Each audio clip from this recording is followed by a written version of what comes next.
Hi అండి. నేను ఈరోజైతే లేవగానే హాట్ వాటర్ తాగుతున్నానండి. రోజు లేవగానే హాట్ వాటర్ తాగుతానండి. ఇంకా మా వాడికైతే బ్రేక్ఫాస్ట్ కోసం ఉగ్గు తయారు చేస్తున్నానండి. ఉగ్గులో కొంచెం సాల్ట్ వేసాను, డ్రై ఫ్రూట్ పౌడర్ వేసి మార్నింగ్ బ్రేక్ఫాస్ట్ అది పెడుతున్నానండి. బ్రేక్ఫాస్ట్ పిల్లలకి ఎప్పుడు కూడా డే అంతా రోజు ఒకటే పెట్టకూడదండి. రొటీన్ ఫుడ్ మార్చి మార్చి పెడితే వాళ్ళు కూడా ఇష్టంగా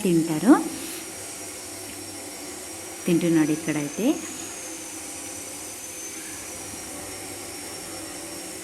తినను అంటున్నాడు, బట్ ఏదోలా తినిపించాను. బ్రేక్ఫాస్ట్ అయితే రెడీ చేస్తున్నానండి. టమోటా కర్రీ చేస్తున్నాను. Tomato curry with parotta.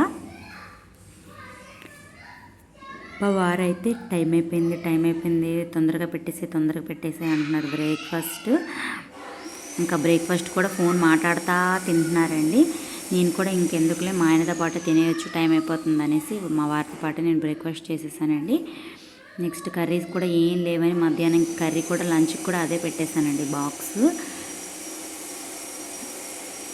Next మా వాడు ఇక్కడేమో వాళ్ళ డాడీ ఆఫీస్కి వెళ్తా ఉంటే నేను వస్తా అన్నట్లు వెంట పడుతున్నాడు. వాళ్ళ డాడీ ఏమో నేను వెళ్తున్నది ఆఫీస్కి, రేపు పార్క్ వెళ్ళట్లేదు నాతో రావడానికి, నేను తీసుకువెళ్ళటానికి అంటున్నారు.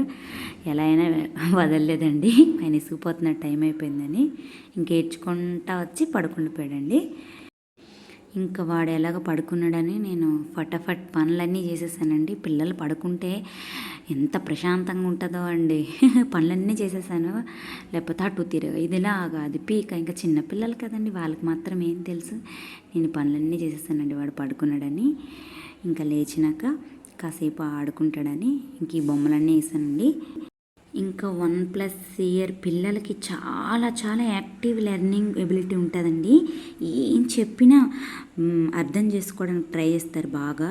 పేరెంట్స్ చాలా అటెంటివ్గా ఉండాలండి ఈ ఏజ్లోనే. మదర్ ఆర్ ఫాదరు వాళ్ళకి బొమ్మలు ఇచ్చేసి ఆడుకోమంటే ఏం ఆడుకుంటారండి. మనమే చెప్పాలి అందులో కలర్స్ అవి దేనికి యూజ్ అయితే ఏంటని. ఫోర్స్ అయితే చేయకూడదండి. వాళ్ళు హ్యాపీగా చెప్పగలగరు అనేటప్పుడు మాత్రమే మనం చెప్పాలండి. చూడండి వాడు అక్కడ ఎలాగా ఈ సెట్ అవుతుందా లేదా సెట్ చేస్తున్నాడు. ఆ ఎబిలిటీ వాళ్ళకు ఉంటుందండి ఈ ఏజ్లో. వాళ్ళ ఎబిలిటీని ఎప్పుడు ఫోర్స్ చేయకూడదండి. మనం ఫోర్స్ఫుల్గా ఏది లెర్న్ చేయించకూడదు.